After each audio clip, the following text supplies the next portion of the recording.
Thank you very much. And yeah, thank you very much for joining us on this cold, wintry evening. So my name is Jack. I do a variety of stuff at the moment, including for Journal Resources, but my main job is working as a digital engagement lead for the Lego Group. Now, I got there through a relatively straightforward career path, I guess. I did a degree in broadcast journalism many years ago at Leeds, and spent a long time working in kind of BBC local radio across various parts of the UK. I then moved to London and started working for kind of various newsrooms. I started off at Metro and metro.co.uk, and I moved around the corner to the Evening Standard, and finally kind of ended up at The Sun for a couple of years in the kind of mid 2010s and onwards. And then about 4.5 years ago, now I made the jump and decided to leave journalism. And by the very nature of the fact that you're all here with me this evening, you're potentially considering the same thing. So more than anything else, I'm here to tell you that it is okay. And it is going to be okay, and you have nothing to worry about, I guess. And collectively, we're going to kind of talk through some of the reasons that I decided to leave, and you might find those like particularly interesting. We might talk about some of the reasons why you might want to stay. We're going to talk about whether your friends will ever speak to you ever again if you leave journalism, and what it's like kind of outside of the industry as well. And by all means, yeah, put as much as you want in the chat. I'm happy to help and kind of answer questions throughout. But to start off, we kind of wanted to get a bit of a bellwether on, I guess, why you're here this evening. Like, how are you feeling about that kind of potential career change? I would love to know some of your worries, some of your kind of thoughts and feelings, like any kind of particular questions that you have kind of early on. Like, why did you kind of end up here with us this evening? You can put stuff in the chat. I can read them out like anonymously if you want.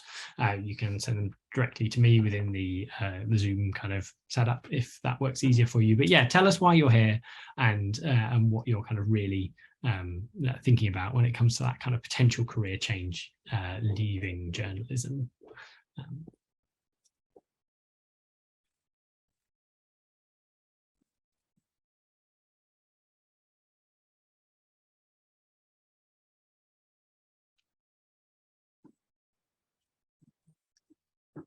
Maybe a bit of a shy bunch this evening, or maybe it's just taking a while. It's fine. I can get back. We can come back to it a bit later if that's easier. But fundamentally, these were the main reasons I left journalism. I had a real awareness that the job that I had was changing, oh, there's a load in now because you're actually writing like long things. Of course, sorry, too keen. One person in the chat saying that they keep seeing colleagues being made redundant and sites shut down, and so aware of the kind of fragile nature of the industry. Some people feeling that they like being a journalist, but they feel like freelancing has been exhausting. I mean, that's certainly something that like I can relate to, the exhausting nature of it, and something that you might do the same. Being a journalist for 10 years and would love to get a part-time job outside of journalism, because you feel quite isolated as a freelancer. Yeah, it's a real like it can be a real different thing working in your own house compared to like in a newsroom or in an office or something like that. These are all really good reasons, and like I said, these were my reasons. I worked in social media for half a decade, in reality, over half a decade. And it was back in the era when Facebook was driving just boatloads of traffic to various news websites. And honestly, we couldn't do anything wrong in those 3 jobs because we were the kings of the newsroom in terms of bringing traffic and bringing eyeballs to people's stories. Everyone wanted to write the thing that you wanted to write. Everyone wanted to, you to put the story on the big Facebook page with millions of followers behind it, because you were really driving that kind of growth. But I was aware that was changing, and like the way that some of those social platforms were driving traffic to our experiences, was changing quite significantly. There was a kind of rise of Instagram, rise of it wasn't quite TikTok at that stage, but certainly the world was moving away. And what I was really good at is I was really good at crafting a good social headline more than anything else. And that's the bit I enjoyed. I was really good at writing, that story in a way that the audience really cared about. And that's really different to the world of social media journalism now. Like, the social media journalism isn't around that key headline. It's actually a much more visual way of like telling a story. And so I was kind of aware that like it wouldn't be too long before that job changed quite a bit. The other element for me was just that the right opportunity came along at the right time. I saw the job that I applied for at Lego come up. I had applied for jobs at Lego previously and hadn't got them. I applied for one previously, working in kind of one of their internal PR teams, and had some interviews but didn't get the job. So I was kind of aware that I wanted to work for the company, but hadn't kind of got there before. And I will be brutally honest, it wasn't about the money. I do get paid more at Lego than I was at any journalism job I ever did, but that wasn't really the motivator for me when it kind of came to this piece. There were other kind of elements of it, but that's not to say that money isn't a motivator for you, and shouldn't be. It's still a significant element in that kind of conversation, because we do talk about how badly paid journalism can be on a regular basis. And so these might be some of the reasons that you're thinking of leaving. And I probably haven't captured them all, but I wouldn't be surprised if this covered off, it covers off a lot of the things that you've said in the chat there. And it did, touch upon points for leaving. The other element, I think is interesting these days is like, have we just completed journalism? The Queen's dead. We've had like 3 prime ministers in a year. Maybe there aren't many stories left to tell, as a piece. I don't know. But I think like these are all elements that I really kind of related to. And all of these reasons are valid, and you don't have to justify it to like anyone, is the thing I would say. You don't have to reach a certain level of stress and a certain level of being always on in order to feel like you need to leave. You don't have to really want every bank holiday off in order to leave. These are just the reasons you might think of leaving are all valid, and I think that's a really important thing to like tell yourself in those kind of occasions. And actually maybe after today, and after you've watched through what we're doing today and maybe heard some questions from people, like maybe just want to map out the reasons that you have for considering the change, just kind of writing them down like this evening or tomorrow morning, and have a think about like whether those reasons are related to the industry, and whether or not actually they're related to the specifics of your job right now. Because every element of each of those jobs that I did had bits of this, but they had them to different extents. And so I think actually being honest with yourself about whether or not this is something to do with the industry as a whole, or whether or not it's because of where you are at this particular time, is a really useful kind of guiding principle for that. And that may not be clear cut, and I appreciate that may not be massively be clear cut for me. And actually the reasons that I came down to it, interestingly, that awareness of the job changing was still valid in the industry I'm in now, and it isn't irrelevant at all. So actually maybe it was more about the specifics of the job that made me leave in that element. So let's just say you've decided to leave. You've done the exercise, you've written it all down, you've put your flag in your sand, and you're like, I'm gone, I'm gonna go. I want to play a game of what I'm calling myth busting bingo. And these are all based on questions that we had last time we ran the event. And so I kind of hope that you maybe take a bit of like, solace in the fact that other people have exactly the same questions for you.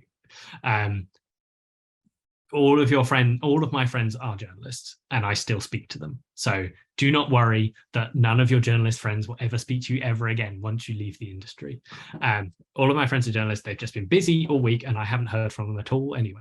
So like, they will still speak to you. They will still, be your friends. You don't have to worry about losing touch with them just because, you are not a journalist yourself anymore. I actually feel like I keep them on their toes more regularly because I'm not as switched on anymore. I get to be the person who says, who are you talking about? And maybe that actually helps them to remember that actually most normal members of their audience aren't as switched on as they are. Can you still do a bit of journalism on the side? Yes, you can. Literally last year, I helped to edit a kind of independent cycle magazine that's called Dropped. It's really good. If you enjoy cycling, you'll find my name in the front page of the most recent issue if you go and buy it yourself. And so you can still do journalism. Just because you left the industry doesn't mean that the door is shut forever and you can do none of it. There are still big parts of the industry that I really enjoy, and the creative outlet of doing journalism I still enjoy. And so just because you've changed your main career doesn't mean that it's nothing that you can ever do ever again, and you can't touch that program anymore. Have I sold out? I don't really know what selling out means. I kind of felt that all companies ultimately have values, and if you're picking somewhere that aligns with your values, I don't think it's really selling out. But there's no we don't go around doing kind of purity tests on people's, career choices. People do things for a variety of different reasons. And, if you've got to pay the bills and you want to change jobs because of that, there's nothing to be ashamed of. Can I ever come back? Literally, yes, you can. No joke, on Friday, I got a LinkedIn DM from a recruiter for a national newspaper asking if I wanted to come back to one of the newsrooms and would I be interested in applying for a job there. The answer is no. But you can come back. Just because you change career for a moment doesn't mean that is, that door is forever shut, is what I would say. Is the grass really greener on the other side? For me, it is, but that answer is really going to depend on, I guess, why you left in the first place. And all jobs have downsides to them. I've slightly lost my voice today because I've spent all day in Teams calls, which is a perk or a downside of the job, I guess. And so all jobs have good parts, all jobs have bad parts, and so there is no kind of utopian situation, I guess, in those kind of cases. Is it too late to change careers or to go into something else? Is a question we had quite a lot last time we ran this session. The answer is it's never too late. We get this exact question from people of every age, ranging from someone who is 25 all the way up to someone who is 50, etc. It is never too late. We're all going to be doing these jobs for years and years to come. It is never too late to think that you want to do something else. You won't basically have to start over. Loads of your skills are transferable, and we will come on to that in a moment. But just because you change careers or within a different industry doesn't mean you have to start at the bottom rung all over again if you've spent years working your way up to some level of seniority within journalism. And I guess the other question we got quite a lot was, have I given up too easily? And from my point of view, the very fact that you're here this evening or you're watching this on a watch back means you definitely haven't given up too easily, because you are here and you're thinking about it and you're actually taking a very considered choice. And that's not giving up by any stretch of the imagination. Is this a bit over? Yes, it is. So you've decided to leave. Here are some of the industries that would really love your skills. And some of these are the really obvious ones that you kind of think of, they're lecturing or teaching or kind of marketing and PR, but some of them are a bit more unusual. And the thing I would say more than anything is, now more than ever, like every business is a publisher. Like every business is trying to market itself and attract customers through social or through PR, or through, creating a buzz. And all of those skills that you have like learned and honed through all of those years in journalism, really come down to, in my opinion, storytelling and interacting with people. And all of these businesses need people who are really great storytellers and who are really good at interacting with people. And that is throughout the entire like stack. And so these are maybe some really obvious industries that come across when you're kind of thinking about leaving. But they don't have to be. This doesn't have to be the, this isn't the be all and end all of businesses who would want your skills. Because if you're a good storyteller and you can interact with people, like, which by the very nature of doing journalism means you're probably pretty good at it, people will really want to kind of engage with you. And so when I was kind of thinking about the kind of skills that I had that would be transferable in other industries, these are kind of some of the things I wrote down. Like, I was pretty good at multimedia stuff. I was pretty good at empathy, actually, by the very nature of working in social media. I had to understand like what emotions people would react to. I was pretty good at the attention to detail side of things. And I was, as a journalist, very good at the juggling of multiple projects kind of situation. And these are all skills, like I said, that companies would absolutely love. And if you've spent years honing them, like, these are the kind of things that you can do. And these are skills that I use in my job, like every week, I guess. And so when you're thinking of pivoting, and when you're thinking of applying for jobs, like focusing on those kind of skills that you have is my kind of key bit of advice, rather than necessarily worrying that you haven't worked in a certain industry before, or you haven't maybe written a load of stories about a particular finance company or something like that. Think about those skills that you have and how they could be applied to the industry that you're kind of wanting to move into. And I would bet anything that like all of you here have some of these skills, if not all of them as well. And the thing also to memory, as I said before, is that it doesn't just have to be like PR or marketing or anything like that. Like, these skills could actually take you anywhere. Like, these are some kind of examples of people that we know who've moved into other stuff. And like, Julia ran a human rights website, and now she runs a kind of independent little food like shop business. But her skills of like marketing and connecting with people, and actually the empathy of the like human side of that business, and helps her run her kind of ethical food business at the same time. The middle guy is a guy who's now a butcher, but if anyone has been to a butcher's at Christmas, like, they got pretty good chat and they got pretty good understanding of how human beings work, and those skills that they learned as a newspaper journalist would almost certainly like help them in the industry. And Fliss does kind of life coaching now. And off the back of running the social desk at the Indie for many years, I'm sure she knows a decent amount about people's lives and understandings of human beings, because of those kind of things. And so like, it doesn't just have to be marketing or PR. Like, all of those skills that you've got are massively wanted, like in a variety of different places. So you've decided to leave, you've maybe had an idea of actually what you're good at and what you're really proud of. Where in the world do you start finding non-journalism jobs? If you, like me, had spent years in journalism, you were pretty used to like, finding an opportunity from like a mate in the pub, or seeing something on Twitter previously. How do you even start out in this kind of world? My first piece of advice is speak to your non-journalist friends because they've got far more experience of applying for this than you do.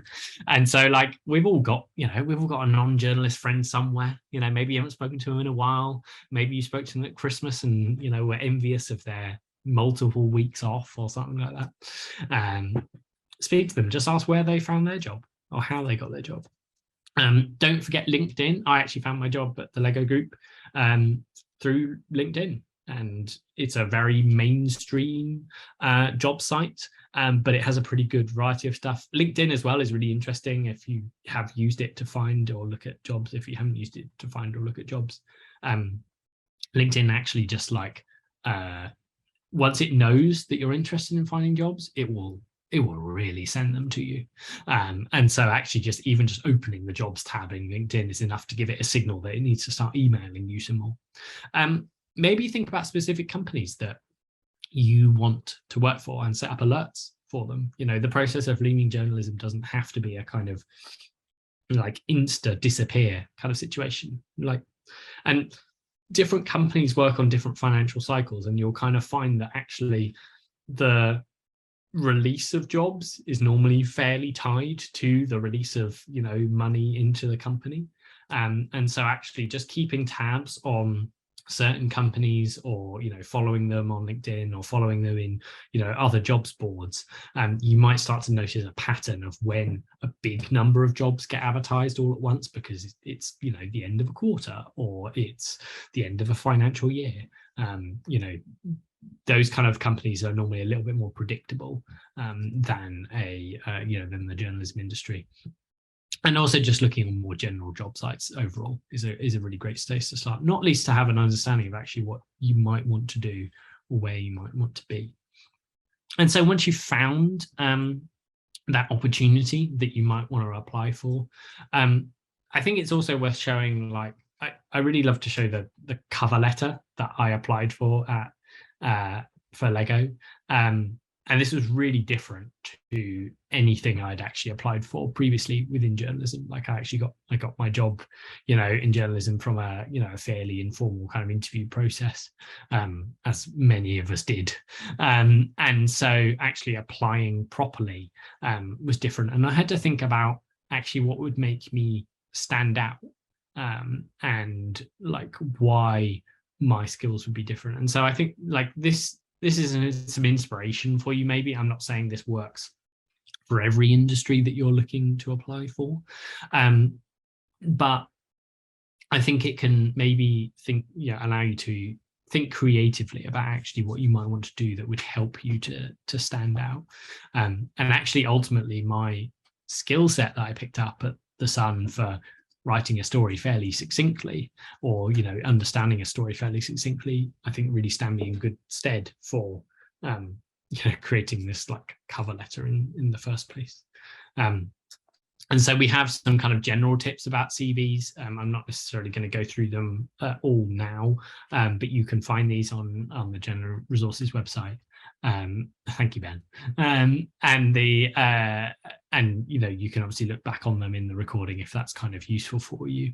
If you haven't had to apply kind of formally for a job in a long time, it's worth taking that extra time to really kind of consider, like, how you actually want to go through that process, because it's likely to be formal. You're likely to be speaking to someone in the HR department who's not necessarily the person in the role, who's who's not necessarily the hiring manager at that particular role. You might even be fighting a kind of computer that's doing a first look through of CVs potentially.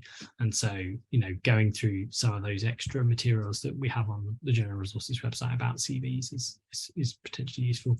And my other tip for you is to just always come with an idea.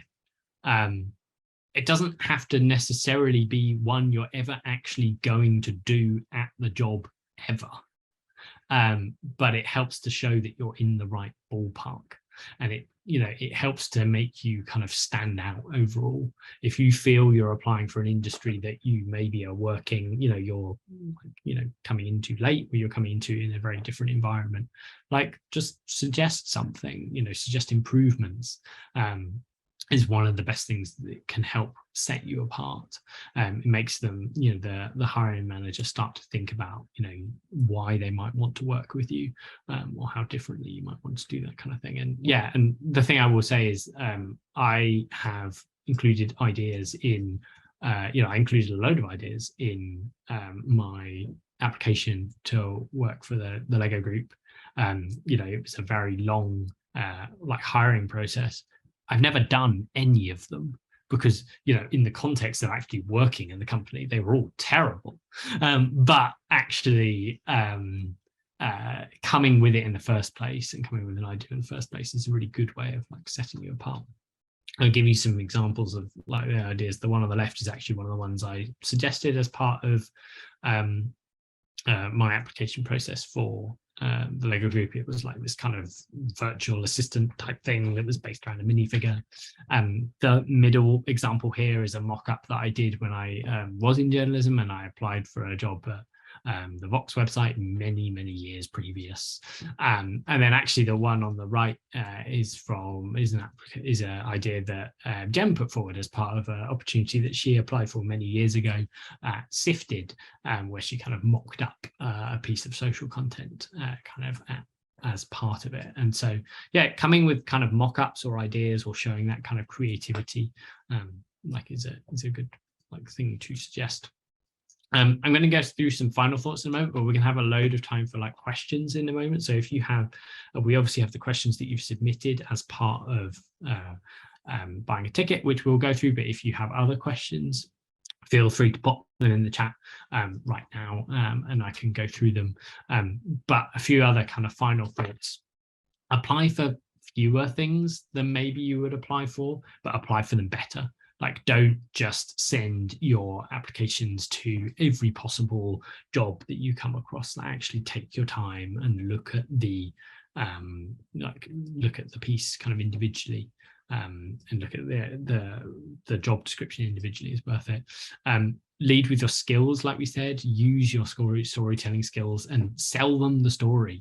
Write the headline of what your application should be at the start, and never assume that someone is going to read all the way down to the bottom of your application. Like I said, there's not necessarily a massive rush for you to leave, or I hope there's not a massive rush for you to leave. Maybe you're, at this time of year, people start to set themselves kind of, goals for what you want to do in the year. Maybe you just kind of say, I want to get a new job in 2023, and then this is the beginning of that, and you set yourself up some alerts, and you look at you think of some companies that you might want to work for, and you kind of let it settle, keep an eye on it. Maybe you look back at it once a week and see if there are any opportunities for you, and talk to your non-journalist friends about your experience, about their experiences, about any advice that they have, about any opportunities that they have. And finally, I guess, job descriptions have a lot of points on their list. They have a lot, we've all seen job descriptions as long as they're on. Nobody ever hits all of the points on the list. You only have to be, you only need to be applicable to a certain amount of them in order to get into that kind of interview process and to prove to them how great you are. So don't worry about the fact that you're maybe changing career and you maybe don't necessarily pick all of those pieces. Actually, different people in companies are a big win, and they help to bring variety, and they help to bring different kind of pieces. The journalism industry moves super fast, and so actually, and much faster than other industries. And so actually your experience of what you've gone through in the journalism industry may be really valuable to a company, because it's going to be different from their standard hiring pool. And so don't be afraid to apply for a job just because you feel you don't hit every single point on the list, because nobody ever does. So that is my spiel. We have about half an hour or so to kind of go through a load of the questions. We'll kind of kick off with the ones that you've submitted when you kind of bought a ticket. But yeah, as I said, if you want to put any particular questions in the chat that I follow up, we can go through those as well. Jem, have you got some questions for us? Yes, I do. We have lots of questions in advance of this. And as Jack said, please do put some in the chat. I think last time this was the most useful part of the session. I think that people got the most out of, which is why we wanted to make sure we left enough time for it. Jack, I don't know if you want to stop your screen share as well, just so we can see you. But yeah, okay, where shall we start? I think one of the most interesting questions that we had in advance was around whether you think now is actually a good time to leave journalism. We had a couple in asking specifically about kind of, you know, the challenging financial climate, jobs climate that we're in at the moment, and whether you had any thoughts around the timing of now, or whether it's something you would suggest a kind of longer lead time for. Yeah, I mean, I think ultimately, like I don't have a crystal ball and I can't necessarily predict the future of the financial world. But the thing I would say is that the time to leave journalism is when it's right for you, and maybe you shouldn't, like, maybe I wouldn't worry too much about the ups and downs of the economy. Like, as part of that, it will always go up and down, and there will never be a perfect time in which to leave. But if you see an opportunity and you feel there's a good you see an opportunity come up and you feel it really fits you, like, you should go for it. Like, the journalism industry is on just as shaky ground as any other industry. So just because it's kind of tough economic times for other companies doesn't necessarily mean it's also tough economic times for for journalism. So I think there is no perfect time. There is only, opportunities that you feel would be interesting for yourself. Brill. One of the really interesting questions we had in last time, and we've had some that touch on it again at this time, was around what were the kind of, I guess, bigger changes you noticed personally when you made the switch. I think you've spoken a little already about the reasons that you decided you wanted to move on from journalism, but I wondered if you'd be able to talk, especially for people who, a lot of people do end up in marketing, PR, all those kind of things. We will talk about the people that don't want to do that in a sec. But what's the change in kind of the work pace? How does it feel? If you could kind of talk a bit about the other side. Yeah, I think the most interesting thing is it took me months to adjust to the pace more than anything else. I think that was the biggest change. I went from a world where I was working with a producer to help make 6 videos a day, 5 videos a day, that kind of thing for Facebook, to a world where I was only having to deliver, or really it was only having to think of like one every 6 months. And I was working for a company that is, a consumer goods company, and so is substantially more planned and knows exactly what it wants to do, many, many years in advance. And so that pace took me physically took me months to adjust to, more than anything else. And I think that was by far the kind of biggest difference. But in exchange, I got all of my weekends back, and I'm very lucky to work for a company that has a very strong feeling about work-life balance, and takes that kind of very seriously. And so I'm aware that not every company is quite like that, but I think those were the biggest changes in time. But I still, I guess, have that I still have knowledge of how fast we could be working, I think, is the interesting thing. Like, I think that journalism aspect of knowing how quickly you might need to turn something around has never left me, and I still include that. It's an interesting question that we just had in the chat about, like, was the slower pace not frustrating? I could see it kind of was at the start, but then it allowed me to do other things. It meant that the work I was doing wasn't a throwaway. Like, what I was doing in the journalism industry was very much like we were really publishing a lot of stuff every day, and you were just like on that treadmill every day. I'm now in the space where actually I have time to think about things and chat to people and create a plan. And actually what I create is bigger you know, the videos I maybe work on now, or the projects that I work on now, are like bigger than I would have ever worked on within journalism, because they're, you know, for a multinational company, I guess. And so you know, there's a trade-off. Like, maybe it's frustrating at the start, but actually, like, the trade-off at the end is that actually I get to work on, like, you know, huge things overall. I think the other interesting thing is, I think you mentioned there that you know, you kind of keep that with you, and I think that really has set you up well. I think I think every performance review you've ever had, I think they've gone, what's the phrase, Jack has a bias to action. And so, like, that's a real asset, I think, if you've got that mindset. You kind of come in to another organization, they're like, wow, you're a person that gets stuff done quickly. So we've had a question in the chat, which I will put you now.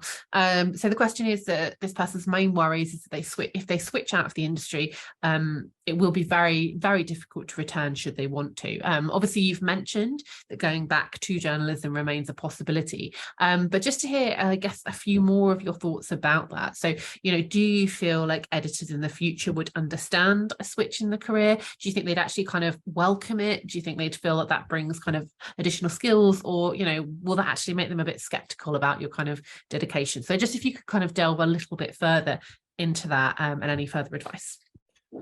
Yeah, so I mean, I obviously don't have personal experience of going back to journalism, but the thing I would say is that I feel my skill set, having left, is now, you know, greater than it was when I was in journalism at the time. You know, I run projects that are vastly more, you know, bigger, and have vastly more stakeholders, and have, you know, vastly bigger budgets than I ever worked on within the journalism industry. And so those are all skills that if I was now coming back to the journalism industry, I would have, you know, solid proof of showing, and solid examples of showing. And I guess the what that kind of side that we put together around focusing on your skill sets when you want to get out of journalism are exactly the same about when you want to get, you know, into journalism at the same time. You know, it's all it's the same game ultimately that you're, you know, trying to play. And I would like to believe that,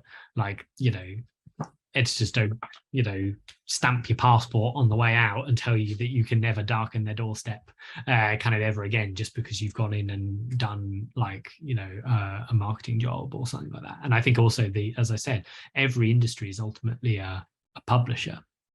You know, if you're working in content within some sort of industry, and whether that's you know, running you know, elements of the, you know, the company's kind of comms, or, you know, understanding journalism, like, all of those kind of skills are super kind of useful, I guess. And so I think also there's maybe an understanding that the likelihood is that editors in the future have done this themselves.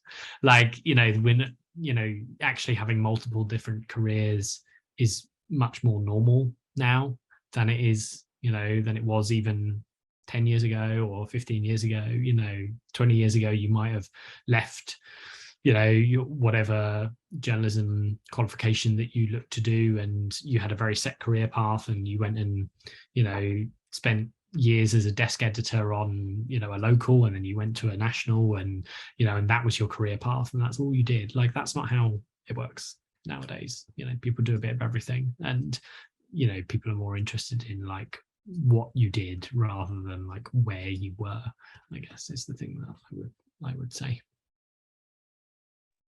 Absolutely. And I think next time, you know, we'll definitely come with some examples. I know we pulled some examples this time of people who are doing a wide variety of things now, but we can definitely pull some examples of people who have, you know, gone away and come back, because they definitely exist. I am also a big fan of when we do our finding jobs workshop, I spend a lot of time telling people to kind of have a dig and a poke around on LinkedIn. And I think there are more of these people out there who have changed and gone from one place to the other than you necessarily think. And if it's actually kind of seeing some tangible examples and seeing where they've gone to and where they've gone to next and kind of reverted back, and that gives you the confidence, to definitely have a kind of poke around on LinkedIn, and you'll definitely find some more examples than you think.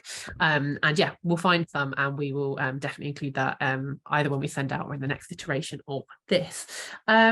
Cool. So you maybe touched on this earlier to a certain extent, where you said that money wasn't a factor really in your decision. But we did have a question around money that said, to what extent was money worsening terms and conditions a factor in your decision? So maybe you could talk a little bit about whether, that is valid. And also the last part of the question, I guess, is perhaps the most interesting, is did leaving improve those elements? I know it wasn't a big part of that choice, but have you found that you have had, better terms and conditions, money and all of those things now you're over on the other side?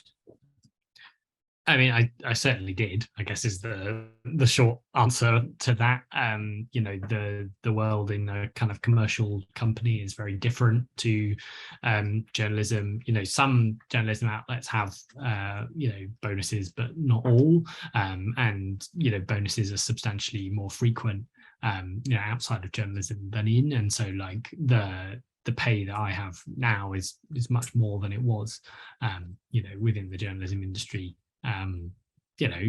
previously, I guess. And so it can be a kind of motivating factor, but that's not necessarily the same for every company that is out there, I guess. And different companies pay different amounts, and so I think it's not necessarily a guarantee, is what I would say. And I think that's maybe the thing to think about there, is that maybe it's not just because you're leaving journalism doesn't mean the streets are suddenly paved with gold, I guess. And journalism isn't the only industry that suffers from kind of bad pay, is what I would say. It's very particular to individual companies and the values of individual companies. And I think that's kind of what we were saying about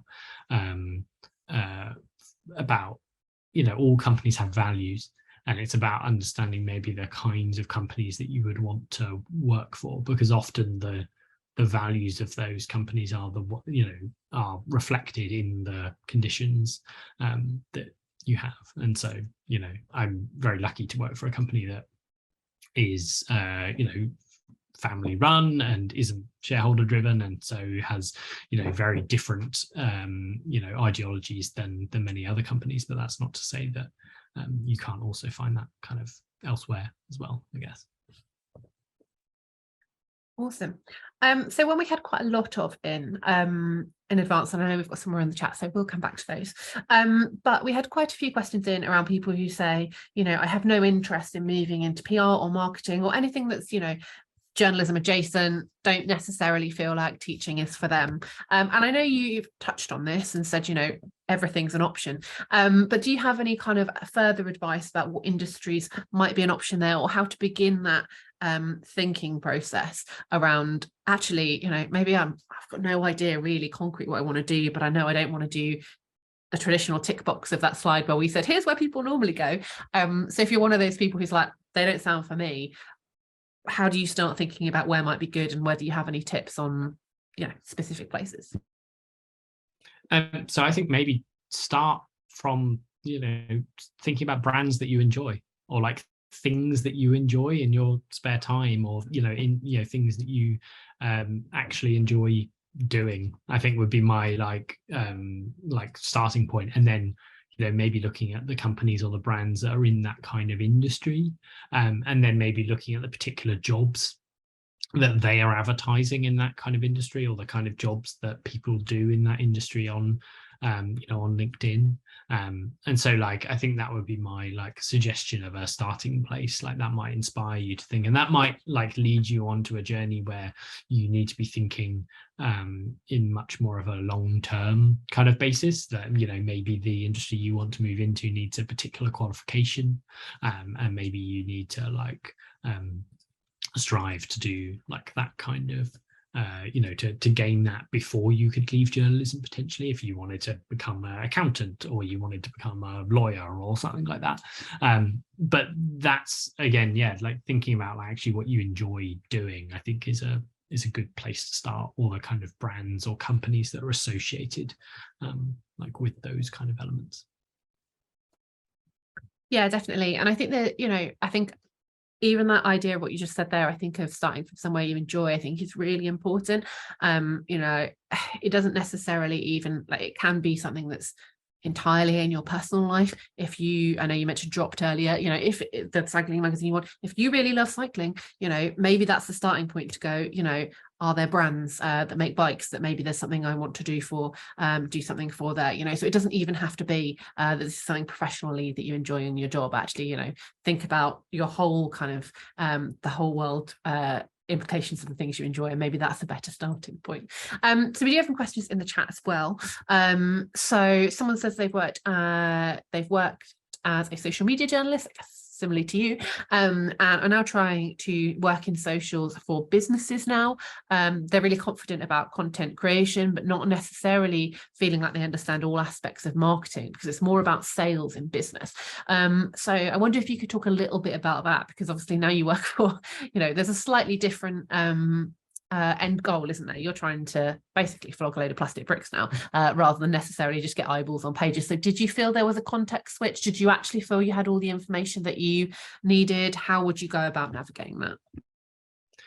Yeah, so I guess I didn't feel there was too much of a difference between the two. Like ultimately what I was trying to do on as a social, you know, on the social desks of those you know, news outlets was like selling the story, like ultimately, and you know, getting them onto our website in order for people to find out more. And actually from a like marketing a product point of view, it's basically the same playbook. You know, it's are you selling the product, you know, are you understanding, helping a consumer to understand the product, and do they, you know, are they intrigued enough to find out more? And so I didn't see there being too much of a difference in that sense.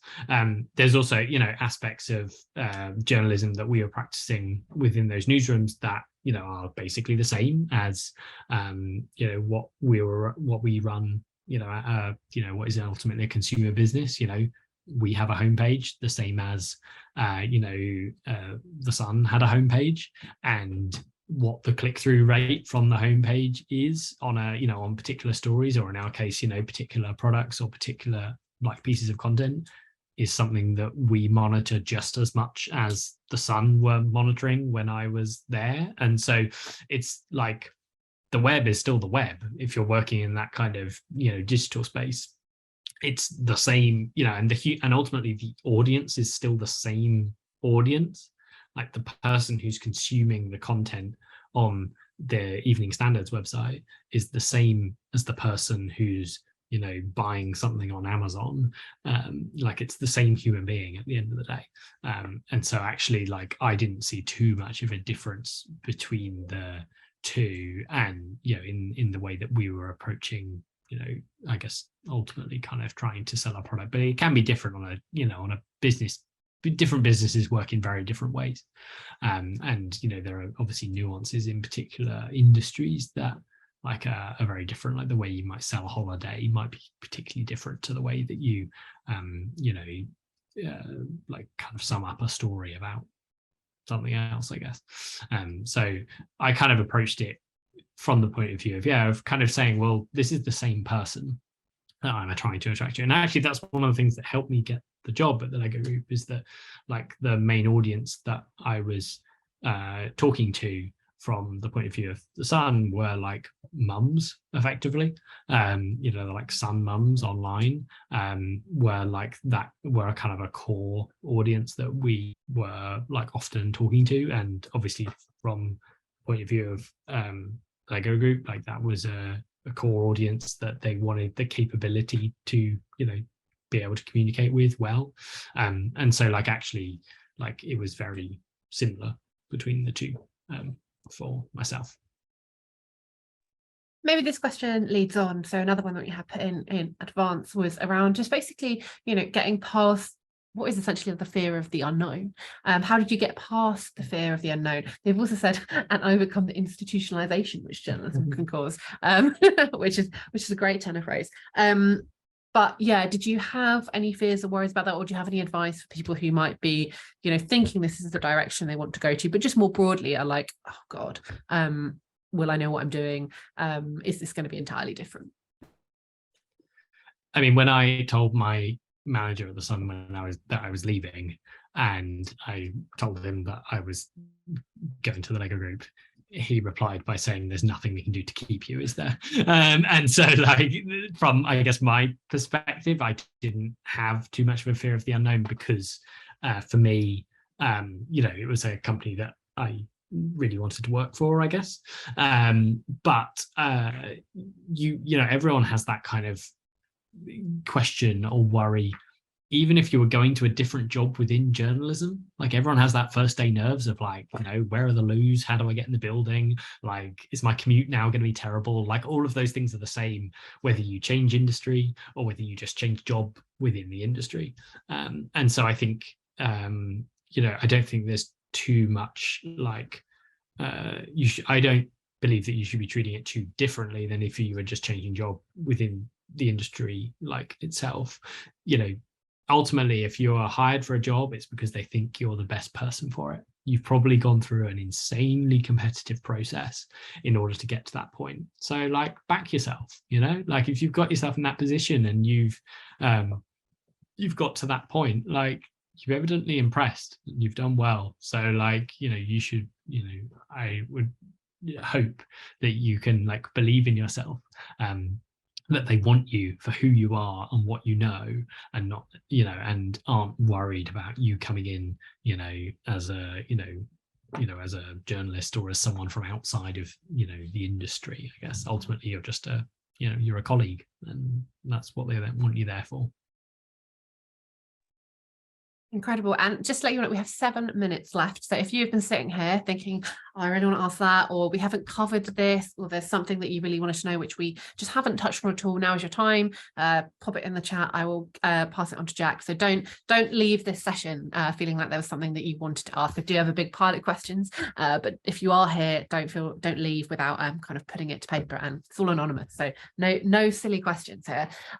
So a couple more kind of from the chat. We had a lot around this fear of kind of, being able to find a job that was on a comparable level, people worrying that they're going to have to start again, go back to entry level, how you kind of prove those transferable skills. So just whether you had any further specific advice around proving those transferable skills, and I guess having the confidence to go, actually, no, I don't need to start again. I don't need to go down to applying for a marketing assistant role or whatever it is, and how you really put that forward.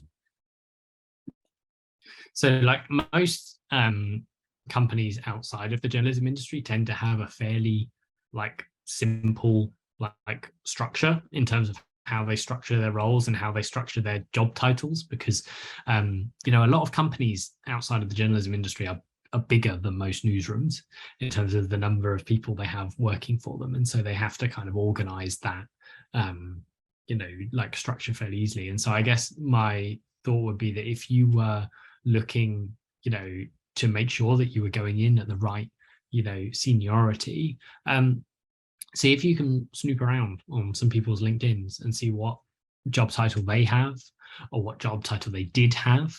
If they've been at that company for a certain amount of time, there's a chance that they've probably changed jobs within the company itself, or they've been promoted, or they've changed job titles. So like, kind of looking for that, like, internal structure that might help you when you're kind of looking to apply for jobs, to understand kind of where in that pay scale you might be. The other thing you can do is, like,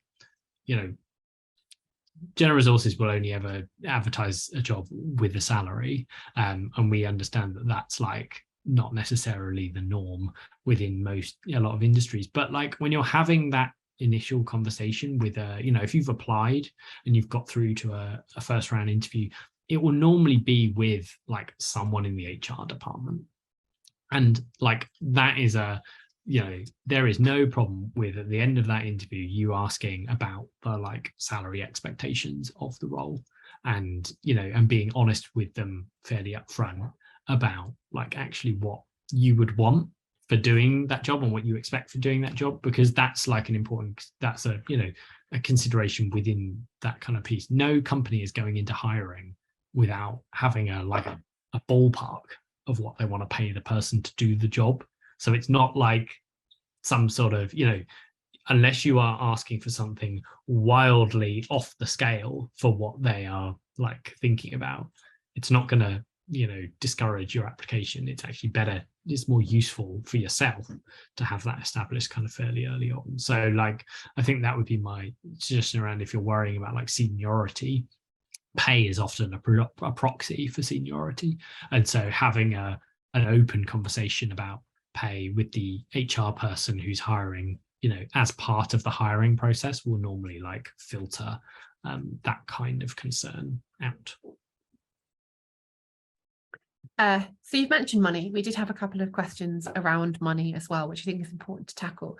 And I guess a lot of these questions that we have in advance kind of boil down to around how to know, I guess, what to ask for. So in that situation, as you say, there aren't very many companies and websites that will insist you have to list a salary. Obviously, you know what you are currently being paid in journalism. I think sometimes a lot of us have an inkling that probably isn't enough and maybe doesn't translate into other companies and other sectors. So do you have any advice if you are applying for something, you feel like it's probably the right seniority, but to be honest, you're probably looking for a little bit of a jump as well? That might be one of the reasons, it might not be. But did you have a thought process? Do you have any suggestions for a thought process if you've kind of got to that stage and you're kind of going, okay, I don't really know what I should be asking for? I mean, I can't say I had a magical spreadsheet where I got into any level of depth and kind of worked it out, is the thing I would say. I took the salary that I was on currently, and I knew that, I knew kind of how much extra that I was kind of looking for, I guess. Like, it's nowadays, obviously, the cost of everything has gone up quite substantially. And so that equation about what you're actually looking for may be slightly higher than it would have been if you were asked the same question a year ago, potentially. But ultimately, when you get to that, if you get to the point where you're like actually having a conversation about, you're having a back and forth about the salary, I think you're normally kind of fairly in depth in the process. I don't think there's unfortunately, because most companies don't have that level of salary transparency, it's really hard to know. But like, most companies will have a band kind of process where they'll like, each job will be within a kind of band, and there'll be a pay scale within that band. Like, there's nothing to stop you asking the the HR person what the band is or what the pay scale is. The worst they can do is say no, I guess, at that point. So like, they may not necessarily want to tell you the upper echelons of what it is, but the worst they can do is kind of say like no about that. So I think it's hard, because I know it's one of these things where we all get very British about it and we don't like to talk about it. But like, the worst you can do is and the worst they can do is is say no, or to say that they won't want to tell you. And that's kind of it's a bit of an awkward situation if you end up in that kind of conversation. But yeah. And one more from the chat. How do you know that you want to leave? You might feel generally quite content with your work, but then when I think you touched on this earlier, really, when you were talking about holidays and other various things. But so you might feel quite content with the work that you're doing and the work that you're putting out, but then you're speaking to non-journalist friends and you realize you actually have all of those frustrations. So how do you actually, I think we had another question into this, which was around like, how do you know if it's the industry or the role, or how do you know if it is actually time to go? Are these frustrations you can work past? Do they balance up? How does it all weigh out together? So how did you really or what advice would you give to people for actually really nailing down, do I actually want to make this jump and leave? Because as you said earlier, there are so many things to think about, competing priorities that have different amounts of weight to be put to them. So what kind of thoughts or advice would you have there? So I guess I would say that, like, if you're searching around and you're looking for jobs, applying for the job doesn't mean you have to leave. Getting through to the first round of the interview doesn't mean you have to leave. Like, getting around to the second round or the third round still doesn't mean that you have to leave journalism. Getting offered the job still doesn't mean you have to take it.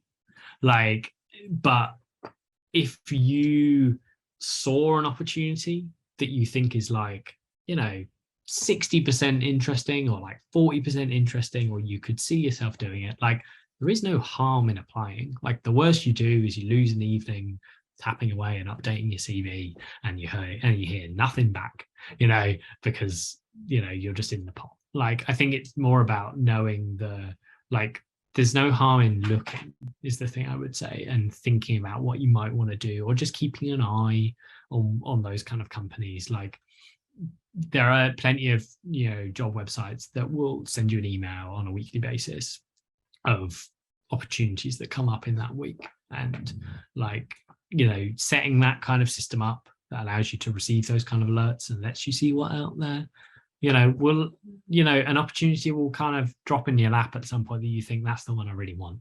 Like, that's what I want to do. Because there's no point, there's kind of no point leaving somewhere if you're just going to be as miserable as you are at the moment, or or miserable as, and doing the same, miserable in the same, place. We're all sat on our computers here, for 8 hours a day, tapping away, chatting to people, doing whatever. Like, if we're gonna have to do this, we might as well have some fun, is the thing I would say. So, look for those kind of opportunities that actually you think are exciting. And like I said, I hope there's not a time limit on it. That's the main thing for me. Like, you don't, this decision to leave takes as long as you allow it to do. So, it's there is no harm in applying, and you're certainly not signing on the dotted line as soon as you apply. That's it, I'm gone. It's a long old process. Like, if I'm honest, I had in order to get my job at the Lego Group, I had a phone interview with HR. I had one in-person interview in one office. I had another in-person interview in another office, and then I had another phone interview. So I had 4 interviews before I got to the point of being offered the job. And it took probably about 3 months from applying to being offered. So it's a long process once I'd even sent the application, and and sometimes it takes that long. With certain companies, it's not a quick thing. So you have time, and and give yourself the time to mull it over. And I think by the time you've gone through a recruitment process like what I went through, if I didn't want to do it, I would have, pulled out after the second, interview where I had to go to Slough, to the office there. So I think I would, if I didn't want it, I would have pulled out at that point, I guess. No, I love that. And I think, yeah, I absolutely agree. And I think unless there is a really kind of pressing, urgent need where you're absolutely hating it, and sometimes that is absolutely the case, and leaving and going to anything is better. But if not, actually just looking around and being aware of what's out there, it could take as long as you need. And I think for you, definitely, from what you spoke about, it was the dream job that popped up. You weren't, looking to run out of the newsroom door as quickly as possible. So we are at time, but I guess just to kind of wrap up, is there any kind of overarching bit of advice you want to leave us with, that kind of people can take forward? Obviously, we've been here, we've been chatting around this for an hour. What's the one thing you want people to take away? Oh, the main thing is it's going to be okay. That would be the main piece of advice I would give. It's going to be okay. It's this isn't necessarily your and there is more to you than journalism, and there is more to your to what your friends think of you as journalism, and there is and I think actually that's the main thing that I would love people to know about themselves, or to think about themselves, is that your your career might be what you mainly do, and it's what puts food on your table, but you're a multifaceted human being. There's a lot going on, and that doesn't change as soon as you leave the door and you do something else. And we're all going to be on this planet for far too long, doing a million different jobs. And so just because you make this decision now doesn't mean that you can't make another decision in 5 years time, or whatever. This you're all going to be doing this for a long time. So do the thing that makes you happy is what I would like people to be able to do, I guess, ultimately at the end of the day, which is maybe a bit idealistic about work as a thing, but deep down it's what I hope in people.